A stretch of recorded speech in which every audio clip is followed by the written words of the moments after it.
ষড়যন্ত্র ছেড়ে দিতে হবে, শয়তানি ছেড়ে দিতে হবে, উস্কানিমূলক বক্তব্য ছেড়ে দিতে হবে।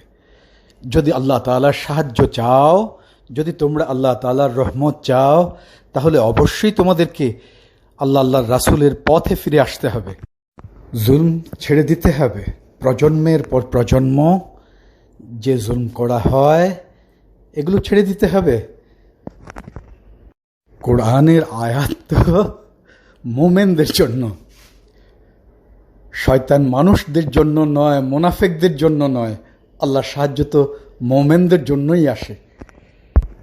প্রভুদের খুশি করার জন্য গোলামি করা ছেড়ে দিতে হবে, পা চাটা ছেড়ে দিতে হবে, হালাল টাকা ইনকাম করতে হবে, হালাল খানা খেতে হবে, তাহলে দোয়া কবুল হবে।